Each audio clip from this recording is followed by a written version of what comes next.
जय श्री ओम नमः सिद्धेभ्य। जय श्री ओम नमः सिद्धेभ्य। जय श्री ओम नमः सिद्धेभ्य। ओंकार बिंदु संयुक्तम नित्यं ध्यायन्ति योगिनः कामदं मोक्षदं चैव ओंकाराय नमो नमः। मंगलम भगवान वीरो मंगलम गौतमोगणी मंगलम कुंद कुंदार्यो जैन धर्मोस्तु मंगलम। सर्वमंगल मांगल्यम सर्वकल्याणकारकम प्रधानम सर्वधर्माणां जैनम जयतु शासनम। जैनम जयतु शासनम। नमः श्री समयसाराय स्वानुभूत्या चकासते चित्स्वभावाय भावाय सर्वभावांतरे छिदे। सो निज भाव सदा सुखद अपनो करो प्रकाश। जो बहुविधि भव दुख न के करिए सत्तानाश। करिए सत्तानाश। सर्वज्ञ शासन जयवंत वर्ते निर्ग्रंथ शासन जयवंत वर्ते। यही भावना विच्छिन्न मन में रहती सर्वज्ञ शासन जयवंत वर्ते निर्ग्रंथ शासन जयवंत वर्ते। जय बोलो देव शास्त्र गुरु की जय। भैया एक काम करो, थोड़ा थोड़ा है ना दोनों वॉल्यूम कम कर दो उसके, है ना। इसका है ना सबसे पहले ना ऊपर से हल्का सा कम करो इसको, और नीचे पहले वाले को भी कम करना। बस बस नीचे पहले वाले को, नीचे पहले। हाँ हेलो, उसको थोड़ा ऊपर वाले को वापस हल्का सा बढ़ाओ। हेलो हेलो हेलो बस हेलो। ऐसे इधर चलो हेलो। आ रही ना आवाज आपको?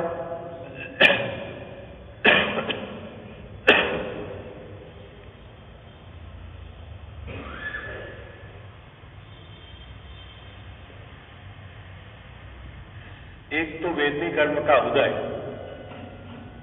वेदनी कर्म है अघातिया कर्म, और उसके उदय में बाहर में सामग्री मिलती है। बात क्या पकड़ में आई अभी अपने को? वेदनी कर्म कौन सा कर्म है? अघातिया कर्म, और उसके उदय में बाहर में सामग्री मिलती है। ठीक है। और उस वेदनी कर्म में दो विभाजन है, साता वेदनी का और असाता वेदनी का। ठीक है ना। क्या विभाजन है? साता वेदनी का और असाता वेदनी का। तो साता वेदनी में सामग्री मिलती जो भी है, इस जीव को सुख का अनुभव होता है, और असाता के उदय में जो सामग्री मिलती है, इस जीव को क्या होता है? दुख का अनुभव होता है ना। अब सुख दुख का जो इसको वेदन होता है, वो कैसे होता है वेदन? वह मोह कर्म के कारण होता है ना। किसके कारण होता है? मोह कर्म के कारण। तो तीन बातें हो गई, है ना। एक तो है मोह कर्म,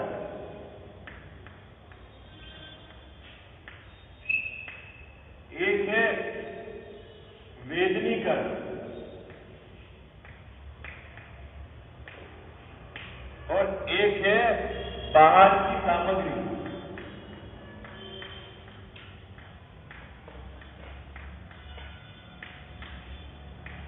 ठीक है। अभी इसमें दो विभाजन है, साता और असाता।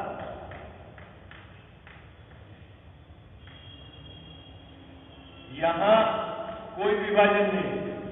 ठीक है। यहां सुख और यहां दुख वेदन होता है।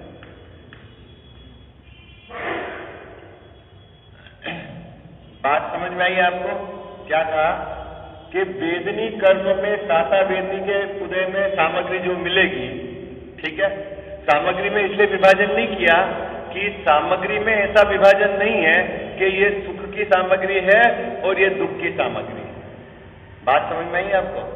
सामग्री में ऐसा विभाजन नहीं है कि मुकेश जी भाई साहब ये सामग्री सुख की है और ये सामग्री दुख की है। पुत्र होना सुख का कारण है कि दुख का कारण है? बोलो भाई, जल्दी जल्दी बोलो, फटाफट फटाफट। है? पैसा होना सुख का कारण है कि दुख का कारण है? तो बोले अभी वो अपन अभी विभाजन सामग्री से नहीं कर सकते, इसलिए यहां मैंने विभाजन नहीं करा है। वो ही पैसा, बात सुनना बड़ी शांति से, वो ही पैसा साता के उदय में सुख का अनुभव कराता है और वही पैसा असाता के उदय में दुख का वेदन कराता है। बात पकड़ में आई आपको? नहीं आई? वही पुत्र साता का उदय हो तो सुख का वेदन कराता है और वही पुत्र असाता का उदय हो तो क्या कराता है? दुख का वेदन कराता है। तो अभी पुत्र यहाँ के पुत्र सुख का दुख का, इसलिए यहां विभाजन नहीं कर सकते। तो ये सुख दुख का विभाजन कैसे हुआ? सुख दुख का विभाजन हुआ साता वेदनी और असाता वेदनी के आधार से, और साता और असाता वेदनी के इफेक्ट दो जगह है। देखना, बड़ी शांति से समझना कि यहां होता है उदय और इधर होती है सामग्री का मिलना या बिछुड़ना, है ना? संयोग होना। अभी समझो आप उदय है तो सामग्री का संयोग होना। एक्चुअली क्या होता है? उदय मतलब संयोग होना, समझो। जैसे असाता का उदय है मतलब रोग का संयोग होना, और असाता का उदय समाप्त तो रोग समाप्त। आइए, है ना? उदय समाप्त तो खेल समाप्त। जैसे अभी धन का संयोग होना तो क्या है कि पुण्य का उदय है, ठीक है, और पुण्य का उदय समाप्त तो क्या हुआ बाबूजी? धन चला, समाप्त हो गया, काम खत्म, ठीक है। वो पाप के उदय में नहीं जाता है, उदय में मिलता ही मिलता है। बोलते अपन ऐसा ही है। आई बात समझ में आपको? क्या बात पकड़ में आई आपको? उदय में बाबूजी मिलता ही मिलता है ना? जैसे समझो आप धन का मिलना, धन का मिलना तो ये पुण्य का उदय। कब तक धन रहेगा? जब तक पुण्य का उदय। पुण्य का उदय खलास, यहां समाप्त हो गया काम, ठीक है। तो धन किससे चला गया? अरे पाप का, पुण्य का उदय खत्म हो गया, खेल खत्म। अब पाप का उदय अगर चालू हो गया तो जैसे ये रोग चालू हुआ, पाप का उदय है, और पाप का उदय समाप्त तो रोग समाप्त, है ना? तो ये ऐसा समझना उदय का है ना। ये तो चलो एक अलग बात है। अभी अपन वापस देखते हैं सब। साता वेदनी का उदय, बाहर में मिलती है बाबूजी सामग्री, और इसी सामग्री के आधार से जीव सुख का करता है वेदन, ठीक है। अब असाता का उदय हो, सामग्री वो ही हो सकती है। आई बात समझ मुकेश जी भाई साहब? सामग्री को चेंज करने की जरूरत नहीं है, सामग्री वो ही हो सकती है ना? वो ही अभी पत्नी 2 वर्ष पहले तो अपने को कैसी लगती थी? अच्छी, और अभी 2 वर्ष बाद बाबूजी हाँ चले नहीं जाते कोर्ट में तलाक देने के लिए, है? तो सामग्री में तो अभी चेंज नहीं है, सामग्री तो वही है, लेकिन उस समय अच्छी लग रही थी तो साता का था उदय, और असाता में अब वो अब अच्छी नहीं लगती, तो असाता के उदय में दुख का वेदन। तो इसमें क्या है, ये जो साता वेदनी है ना, इसका इफेक्ट 2 जगह गिरता है। इधर तो सामग्री जिस पर ये केंद्रित होता है, और इधर मोह कर्म, इसके साथ इसका संबंध है। आप इस संबंध को कहो कि साता के समय में मोह का उदय इस प्रकार का ही आएगा कि इसको सुख का वेदन होगा। क्या बात पकड़ में आई आपको बाबूजी? ऐसा नहीं, इसको इस तरह से निमित्त नैमित्तिक संबंध भी कह सकते हो। कैसे कह सकते हो कैसे संबंध है कि साता वेदनी का उदय हो तो मोह का उदय ऐसा नहीं होगा कि इसको दुख का वेदन हो। बस मोह साता वेदनी के काल में इसको इधर सुख का ही, क्यों सुख दुख का वेदन तो मोह के द्वारा होता है, तो इसका जो वेदन है तो साता वेदनी का इधर भी निमित्त नैमित्तिक इफेक्ट है और इधर इसके निमित्त से यहां बाहर में सामग्री मिलती है। ये बात टोडरमल साहब ने अभी इतने पूरे प्रकरण में वेदनी कर्म में समझाई कि वेदनी कर्म चाहे ये हो या ये हो दोनों दुख रूप है।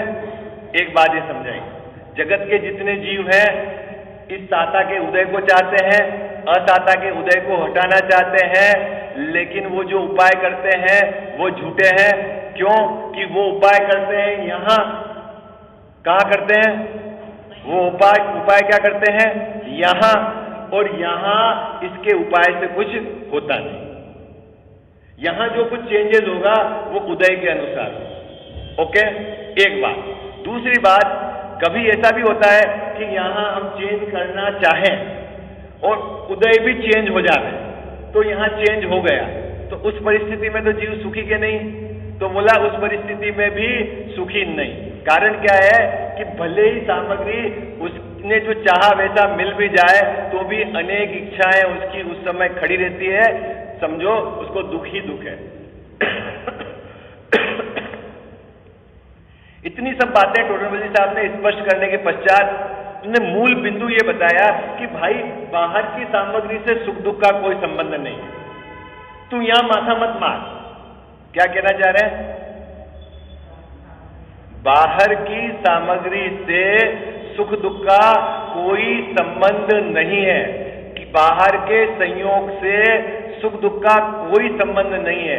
एक के पास 100 फीट का मकान है और वो संतोष से रह रहा है, और एक के पास 5000 फीट का मकान है और वो परेशान है, तो आपके हिसाब से जमीन किसके पास ज्यादा है? किसके पास जमीन ज्यादा है? और दुखी कौन है? हाँ, तो ज्यादा जमीन से ज्यादा दुखी है? ऐसा भी नहीं है। ये तो सब बीमारी कहाँ है? इधर है। और अपन कहाँ पकड़ रहे हैं बीमारी को बाबूजी? कहाँ? सब अपना अल्ट्रेशन होना इधर है। तो टोडरमल साहब अभी यहाँ ये सिद्ध कर रहे हैं कि बाहर की सामग्री सुख दुख का कारण नहीं है, और तू जो बाहर की सामग्री को सुख दुख का कारण मानता है ये तेरा भ्रम है। किसका भ्रम है मुकेश जी भाई साहब? किसके आधार से? अब आप अपने सुख दुख को पकड़ो अभी वर्तमान के, है ना? अभी आपको आत्मिक सुख का तो पता ही नहीं और नहीं उसकी पीड़ा लग रही है। अभी अपन बाबूजी जो भी दुखी हैं वो काहे से दुखी हैं बता दो? बाहर है दुखी है तो है, कोई शरीर से, कोई आजीविका से, कोई बच्चों से, कोई पत्नी से, कोई पड़ोसी से है, और ये तो कोई सुख दुख का कारण ही नहीं है।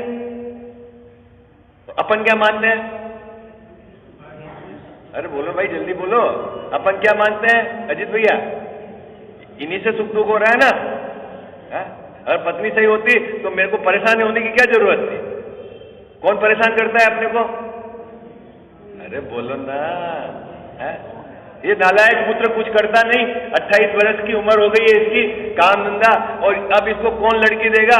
है? और समाज में मैं कैसा मुंह दिखाऊंगा? ये किसके कारण दुखी हो रहा है मुकेश जी भाई साहब? है? अरे मूर्ख, बाहर की सामग्री सुख दुख का कारण नहीं है, ये तेरा भ्रम है। किसका भ्रम है ये? किसका? मेरा भ्रम है। अपन जितने भी जो भी मिलता है साहब, छोटा सा कारोबार है, क्या करें? छोटा सा कारोबार से तेरे को क्या पीड़ा हो रही है? और तू रोएगा तो क्या तेरा कारोबार बढ़ जाएगा? है? अरे जो मिलेगा वो उदय के अनुसार मिलेगा, और किसी का बड़ा है तो वो उसका उसके उदय है, इस छोटा है तो इस तेरे उदय से है, और तू उसके आधार से अपने को सुखी दुखी कैसे मान रहा है? ये टोडरमल साहब इस पैराग्राफ में इस विषय वस्तु को स्पष्ट करी क्या कहा है? पहली पंक्ति पढ़ो आप, है ना, ये अपन ने पढ़ लिया था कल, ये तो सिर्फ रिवीजन करा है, क्योंकि इसके आगे का जो प्रश्न है वो थोड़ा सा जबरदस्त प्रश्न है ना, क्योंकि ये बात तो शिष्य ने स्वीकार कर ली थी। क्या शिष्य ने स्वीकार कर ली थी बाबूजी? कि बाहर की सामग्री से तो मेरे को समझ में आ गई बात कि सुख दुख का कोई संबंध नहीं है, ठीक है, पैसा हो, पत्नी हो, बच्चे हो, मकान हो, गाड़ी हो, ये जो सामग्री से सुख दुख का कोई संबंध नहीं, ये तो मेरे समझ में आ गया था ना कल शिष्य की समझ में? अरे हाजी या नाजी बोलो भाई, है अपने समझ में आया नहीं आया? आ गया। तब शिष्य ने एक जबरदस्त प्रश्न किया चंदू भाई। क्या प्रश्न किया?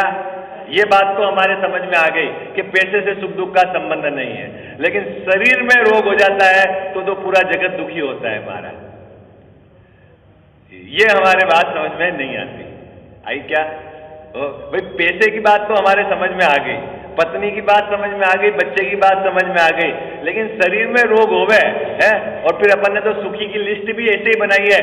पहला सुख निरोगी काया, दूसरा सुख घर में माया, तीसरा सुख कुलवंती नारी, चौथा सुख पुत्र आज्ञाकारी, है ना। क्या लिस्ट बना रखी है अपन ने, है ना? 10 लिस्ट नहीं है ऐसी, है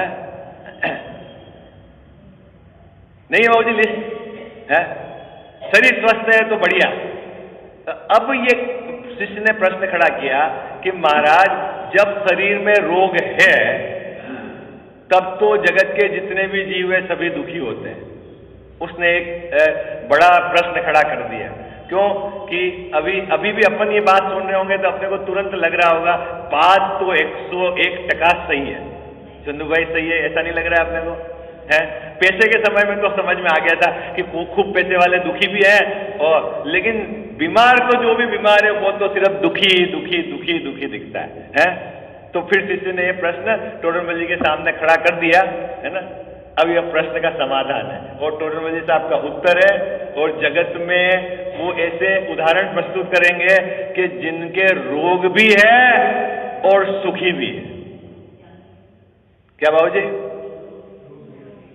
क्या जगत में ऐसे जीव के वो उदाहरण प्रस्तुत करेंगे क्या कि शरीर में रोग भी है और वो सुखी भी है? इससे ये साबित हो जाएगा कि तू जो कहता है कि रोग होने पर तो जगत में सब दुखी होते ही है, ये बात 100% सही नहीं है? ये बात उनको स्पष्ट करनी इस पैराग्राफ की विषय वस्तु है। अब आप में से पहले प्रश्न पढ़े, प्रश्न तो अपन ने कल पढ़ ही लिया था, है ना। चलो एक बार फिर पढ़ते हैं ना, पढ़िए पेज नंबर 66। प्रश्न है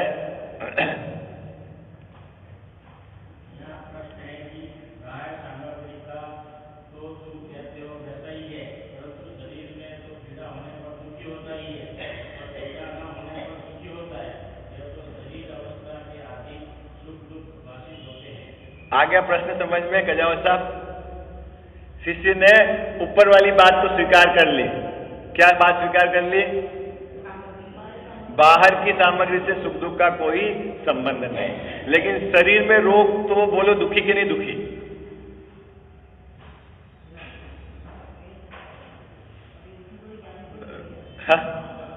अरे बोलो ना भाई जल्दी। शरीर में रोग तो दुखी के नहीं दुखी है? दुखी है ना, है?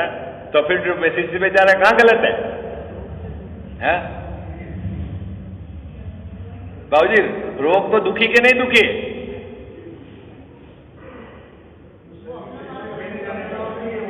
है? तो आपको क्या प्रॉब्लम है भिन्न जानने में? हाँ भाई मान लो सिर्फ प्रॉब्लम इतनी सी ही तो है। आप बोल रहे प्रॉब्लम तो इतनी सी ही है कि शरीर को भिन्न जानो, तो यही भिन्न जान लो, गलत थोड़ी मनवा रहे हो। हाँ हाँ अभी वहां टोडरमल जी साहब कहेंगे बहुत बड़ी गफलत चल रही है अंदर, वो इसलिए उसको थोड़ा सा यहाँ बात को वापस दूसरे अधिकार के आधार से इसको स्पष्ट करेंगे। देखो पढ़ते हैं प्रश्न। बाह्य सामग्री का तो तुम कहते हो वैसा ही है, भैया, माहिर भैया, शिष्य ने एक्सेप्ट कर लिया कि पैसे से सुख नहीं, मकान से सुख नहीं, गाड़ी से सुख नहीं, पत्नी बच्चों से, ये बाहर की सामग्री से कोई सुख दुख का, ये तो हमें समझ में आ गया। क्या कोई सामग्री किसी काल सुख में लगती है, किसी काल दुखी, उसी सामग्री से जीव दुखी होता है, ये बात तो हमारे गले उतर गई। लेकिन बीमारी जब जब होती है तब तब तो हमको दुखी लगता है, और जब जब भी शरीर निरोग रहता है तब अपने को लगता है कि मैं सुखी हूं। बोलो, है कि नहीं ये बात? अरे हाँ जी है ना जी है। तो अब ये बात है तो बात सच्ची है कि झूठी है? हाँ हाँ हाँ हाँ, परमार्थ से झूठी और व्यवहार से सच्ची है यो।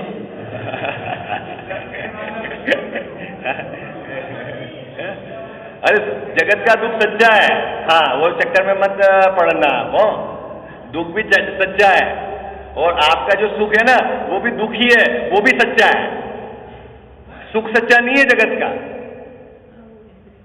आई बात समझ में? क्या बात पकड़ में आई है आपको? जगत का दुख तो सच्चा है ही है, और जो जगत का सुख मानते हो ना वो सच्चा नहीं है, वो दुखी है। हाँ, सुख सच्चा नहीं है, वो दुखी है। जब तक ये बात आपके फिट नहीं होगी ना तब तक आप क्या करोगे कि जगत में से सुख निकालोगे, जगत में से सुख ढूंढोगे, जगत की सामग्री को जोड़कर सुखी होना चाहोगे। जब तक आपकी पिक्चर क्लियर नहीं होगी, क्या पिक्चर क्लियर नहीं होगी कि संसार विषय सुख होवे तो तीर्थंकर क्यों जाए, संसार में यदि सुख होता तो फिर छोड़ के क्यों जाए। आई बात समझ? हमारा मैनिपुलेशन क्या है 24 घंटे? बोलो है मैनिपुलेशन हमारा 24 घंटे। मुकेश जी भाई साहब क्या चलता है? कैलकुलेशन, क्या हमारा जो प्रयास, क्या कि ऐसा कर लूंगा तो सुखी हो जाऊंगा, ऐसा कर लूंगा। तो जितना भी जोड़ तोड़ है हमारा विकल्पों में है, बाहर में होए नहीं होए वो तो उद्याधीन है, विकल्पों में जो जोड़ तोड़ है वो कहां है? कहां पे? संसार की सामग्रियों में ही है ना आपको है, और जबकि वहां पे तो कहीं भी सुख है नहीं। वो बात हमारे को स्वीकार नहीं होती। ऐसा होता है क्या बाबू जी? अभी जैसे दादाजी गिर गए स्कूटर से, ठीक है, तो अभी पांव फ्रैक्चर हो गया, तो डॉक्टर ने कहा उम्र बहुत है, क्या तो अभी ये तो हड्डी जोड़ना मुश्किल है, फिर भी अपन कोशिश करते हैं। फिर उन्होंने ट्राई करी, ठीक है, और उनका उदय ऐसा था कि पूरी ठीक तो नहीं हुआ, आधी ठीक हो गई, समझो, ठीक है। तो उनको कहा देखो आप दादाजी चल तो सकते हो, लेकिन आप वाकर से चल पाओगे, ठीक है। तो दादाजी जब भी जिन जिन को भी मिलते हैं, आप बढ़िया महाभाग्य का उदय था। क्या था मुकेश जी भाई साहब? कहा क्या था? माँ क्या कि भाई कम से कम वाकर से तो चल रहे हैं। अच्छा, वाकर से चलने का महाभाग्य का उदय है क्या? है? और चलो मान लो वाकर हट जाता तो ऐसे ही चल जाते तो वो महाभाग्य का उदय था क्या? अभी इसलिए समझ में तो आए कि संसार का जो भी सब्जेक्ट है आपका, जहां आप सुख खोज रहे हो, किसी चीज के आधार से, किसी संयोग के आधार से, किसी में फेरफार करके, ये वहां आपका प्रयास ही झूठा है। ये बात पहले खबर हो जाए इसको, तो वहां सिर मारना ही छोड़ दे। इसने शिष्य ने प्रश्न बहुत सुंदर खड़ा किया। क्या किया साहब? शरीर में रोग होए तो जगत भी पूरा दुखी होता है? और इस संयोगों का तो चलो हमारे समझ में आ गया। अब उत्तर है, देखो पढ़ते हैं समाधान। आत्मा का तो जो ज्ञान है वह इंद्रियाधीन है। क्या है पंक्ति? आत्मा का जो ज्ञान है वो इंद्रिय के अधीन है। तो इंद्रिय से ज्ञान आता है किससे आता है बाबूजी ज्ञान? ज्ञान किसका है? ज्ञान तो मेरा है, और इंद्रिय के अधीन है। तो इंद्रिय के पराधीन मतलब कैसे है? पराधीन मतलब कैसे है? हाँ, मेरे अभी वर्तमान ज्ञान की ताकत कम है, जानता तो मैं अपने ज्ञान से हूं, लेकिन जानने के काल में मेरे को इंद्रियों की सहायता लेनी पड़ती है। इसको बोलते हैं पराधीन। क्या दादाजी वाकर से चलते हैं तो क्या बोलते हैं साहब, मैं पराधीन हूं उस लकड़ी के। तो कौन चला रहा है दादाजी को? दादाजी चल रहे हैं कि लकड़ी चला रही है? अरे कौन चला रहा है?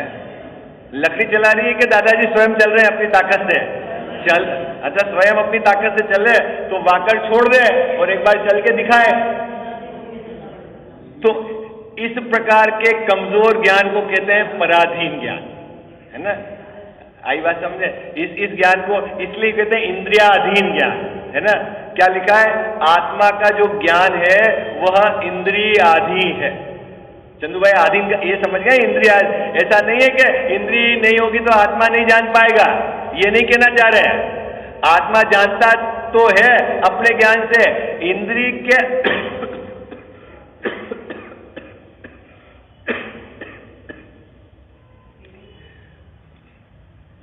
इंद्रिय है तो जानता है ऐसा भी नहीं है, बाहर में गे है तो जानता है ऐसा भी नहीं है। आई बात समझ में? ये पूरी अपनी जबरदस्त पावर है। ये थोड़ा बड़ा विषय सब्जेक्ट समझने का। क्या बाबू जी समझ में आई बात? जानना होता है, हा? जानने की बात चल रही, जानने की बात, जानना होता है।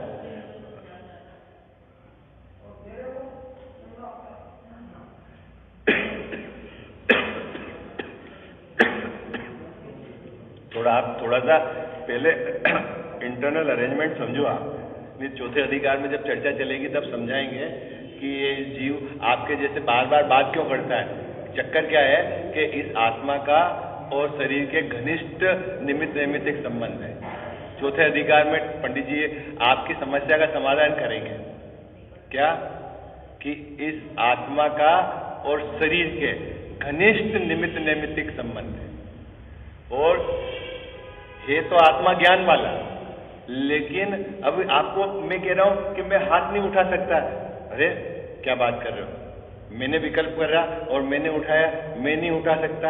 अभी कितना घनिष्ठ संबंध है कि मैंने विकल्प करा और इधर से ऐसे हाथ उठ गया तो मैं क्यों नहीं है? और जब ये मेरे विकल्प से ऊंचा नीचा हो रहा है तो फिर इसका स्वामी मैं हूं कि नहीं हूं? अरे बोलो। अरे तो ये कंफ्यूजन क्यों है इस जीव को अनादि से? कंफ्यूजन क्यों है ये? आपको बार बार ये प्रश्न क्यों खड़ा होता है कि इसके घनिष्ठ निमित्त नैमित्तिक संबंध है? अरे मुर्दा तो नहीं कर सकता है, जिंदा भी नहीं कर सकता है, पैरालिटिक अटैक हो जाए तो। आई बात समझ में आपको? शरीर अगर चाहे कि नहीं चलना तो आत्मा अकेला इसमें नहीं चल सकता। ये दोनों की गठबंधन सरकार है। आई बात समझ में आपको? दोनों में से एक भी यदि पावरफुल रहा, डोमिनेंट, और वो नहीं करना चाहे तो नहीं होता काम। अब ये तो आप क्या है कि बहुत शांति से विचार करो तो बात पकड़ में आएगी। ये इंटरनल अरेंजमेंट बहुत कॉम्प्लिकेट है ये, और ये जीव क्या है इस चक्कर में खोज सही तक पहुंच नहीं पाता है, सिर्फ अपनी वो दो चार बातों को घोटता रहता है। अभी अपने को तो बहुत अंदर में जाके अपना ज्ञान स्वभाव का निर्णय करना है। ये बात तो स्पष्ट अपने बिल्कुल स्थूल रूप से पकड़ में आती है कि शरीर भिन्न है और आत्मा भिन्न है, इनका एक क्षेत्र अवकाश संबंध है, ये समझ में आती है। जब ये अलग अलग है, दो भिन्न द्रव्य है, इनके स्वतंत्र है, एक दूसरे को छूते नहीं है, तो ये क्या एक दूसरे का काम करेंगे? ये तो स्थूल बात है। अपने को तो और आगे जाकर वस्तु का निर्णय करना है कि इस वस्तु में उत्पाद व द्रव्य ये वस्तु है, और फिर इसमें मेरी दृष्टि अनेकांत दृष्टि कैसे हो, एकांत निश्चय एकांत को कैसे पकड़े, जा जाके बात आगे बढ़ेगी। तो अभी अपन यही डोलते रहेंगे तो पहुंचेंगे कहां तक? समय जा रहा है, अपना बीतता जा रहा है भाई। और एक बात और मैं बता देता हूं, आप सब लोग अच्छे से सुन लेना। क्या? कि आप स्वयं का स्वाध्याय नहीं करोगे तो ठगे जाओगे।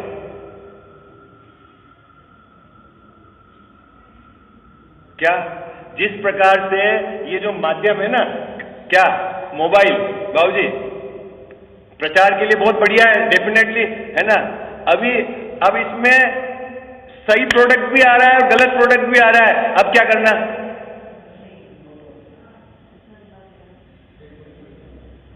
भाई प्रचार का माध्यम है व्हाट्सएप है या टीवी है, प्रचार का माध्यम। अभी तो अपसेट प्रोडक्ट भी आ रहा है, गलत प्रोडक्ट भी आ रहा है, अब क्या करना है?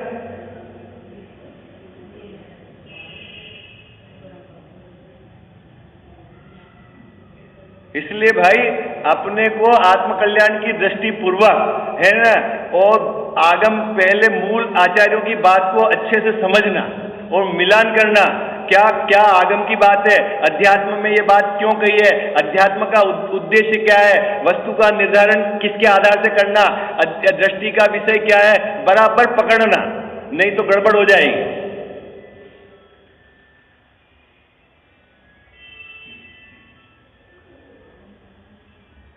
और किसी को बोलता है तो बोलता है ये तो बहुत कठिन काम है। अरे कितना कठिन काम है बाबू जी, ईमानदारी से तो 4-6 महीने पढ़े तो सब चीज स्पष्ट हो जावे है। और डॉक्टरी और इंजीनियरिंग करने में कितनी किताबें पढ़ लेता है?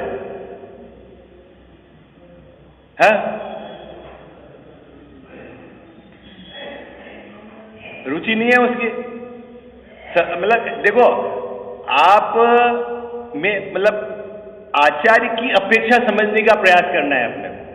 इस ग्रंथ का अभ्यास करके हम आचार्य महाराज क्या कहना चाह रहे हैं, अपने को भी कुतर्क करके किसी को गलत और किसी को सही साबित करके उसमें अपने को क्या हासिल होने वाला है, उसमें अपने को क्या हासिल होने वाला है? अपने तो कि मैं कहां अटकन है, अनादि से संसार में परिभ्रमण कर रहा हूं तो मैं कहां अटका हुआ हूं और ये मेरी गड़बड़ी है, यहां से मैं करेक्ट हूं, आगे बढ़ूं, फिर वहां क्या गड़बड़ी है, करेक्ट होके, ये मेरा गोल होना चाहिए और ये पात्र जीव की पहचान है। बाकी तो फिर है अखाड़ा के लिए तो पूरी जगत खड़ा है ना, जैसी जिसकी रुचि। क्या कहा यहां पर आचार्य देव, क्या कह रहे हैं, क्या कि आत्मा का ज्ञान इंद्रिय के पराधीन है। इंद्रिय के पराधीन है मतलब इंद्रियों से ज्ञान उपजता नहीं है, लेकिन कमजोर ज्ञान जब जानता है तब इंद्रियों की सहायता लेता है। इतनी बात अपने को समझनी, ठीक है। आगे अब ये इंद्रिया क्या है बाबू जी, तो बोले इंद्रिय शरीर का अंग है। मजेदार बात क्या क्या कही टोटल मल्ली साहब ने, क्या कहा, आत्मा का ज्ञान इंद्रिय के अधीन है और इंद्रिय शरीर का अंग है और आत्मा शरीर से भिन्न है। बात पकड़ में आई? क्या क्या कहा है? पहली पंक्ति बाबूजी बात पकड़ में आई, टोटल मल्ली साहब क्या कहना चाह रहे हैं कि आत्मा का ज्ञान इंद्रिय के अधीन है।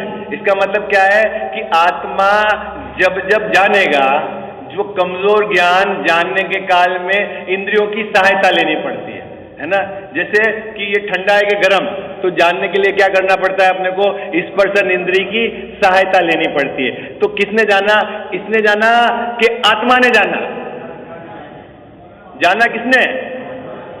जाना तो आत्मा ने ना, लेकिन आत्मा ने जाना। अब इसमें से आत्मा निकल जाए और मुर्दे को कोई ठंडे गरम का कुछ पता चलता है? नहीं चलता है। अच्छा, तो अब आत्मा ही जानती है तो बिना छू के दिखा दे, जान के कि ठंडा है कि गरम है? तो क्या, तो फिर मतलब बिना छुए नहीं जान सकती है? जानती तो वो बिना छुए ही है। क्या कह जाओ था, क्योंकि आत्मा ने तो इसको छुआ ही नहीं है। जो आत्मा है वो तो उसने तो इसको भी नहीं छुआ है, तो इसको कहां छुएगा?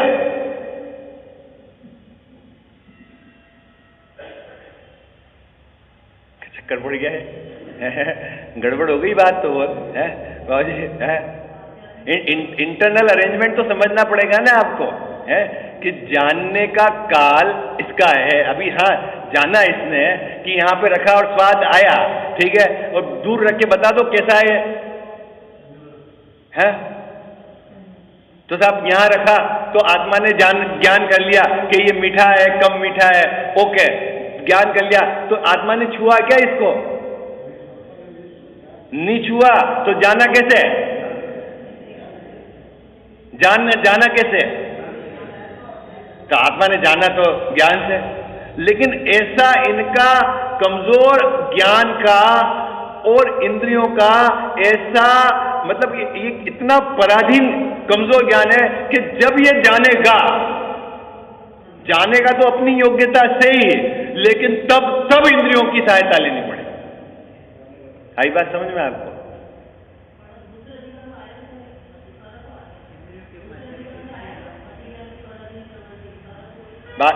बात पकड़ में आ गई ना आपको? तो तब सहायता लेनी पड़ेगी। ठीक है, अब जब अभी देखना, जान तो ये रहा है, सहायता इसकी लेनी पड़ रही है और अंग इसका डिपार्टमेंट है। अभी चक्कर क्या है कि मोह के कारण इस अंग को अपना मानता है। क्या करता है? मोह के कारण इस अंग को, शरीर के अंग को अपना मानता है, और ये बीमारी ही इसको दुख का कारण है। और जिन मुनिराजों का मोह अन्य देह के प्रति ममत्व टूट गया है, उनके शरीर में रोग होने पर भी, कैसा रोग होने पर भी है? कैसा रोग था सनत कुमार मुनिराज के? कैसा था?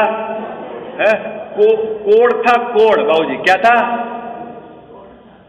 कौन सा था? कोड़। कोड़ तो समझ गया है? दूर आए, वहां दूर खड़े रहो तो बदबू आ जाए, है? और देव वेश बना के आए, उन्हीं का है ना प्रसंग, वेश बना के आए। क्या कजावत साहब?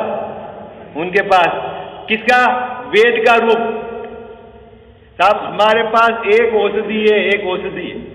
क्या?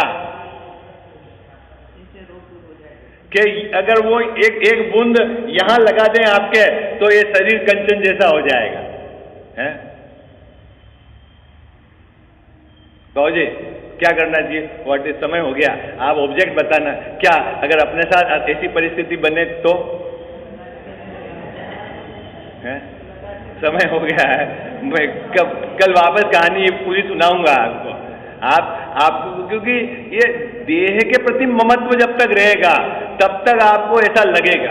आई बात समझे? और ये जो बीमारी, ये पूरे ये पैराग्राफ टोडरमल साहब ने जो क्रम लिखा है ना, पूरा व्यवस्थित अपने को समझना है। ठीक है ना? विशेष चर्चा अपन कल करेंगे।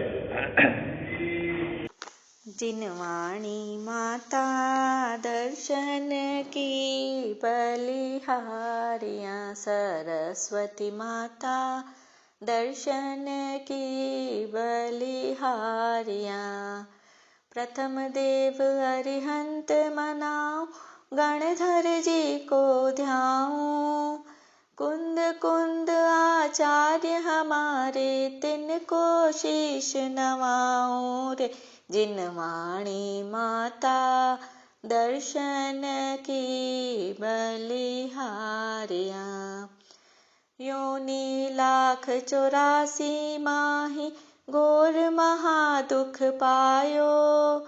ऐसी महिमा सुनकर माता, शरण तिहारी आयो रे। जिनवाणी माता दर्शन की बलिहारियाँ। जाने ताको शरणो लीनो, अष्ट कर्म 6 कीनो। जामन मरण मेट के माता, मोक्ष महापद दीनो रे। जिनवाणी माता दर्शन की बलिहारियाँ। सरस्वती माता दर्शन की बलिहारियाँ। ठाड़ो सेवक अरज करत है, हे जिनवाणी माता। 12 14 पूरब का, कर दो हमको ज्ञाता रे। जिनवाणी माता दर्शन की बलिहारियाँ। सरस्वती माता दर्शन की बलिहारियाँ। जावाणी के ज्ञान ते सूझे लोकालोक, सोवाणी मस्तक चढ़ो सदा देत हूँ धोख।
जावाणी के ज्ञान ते सूझे लोकालोक, सो वाणी मस्तक चढ़ो सदा देत हूँ धोख।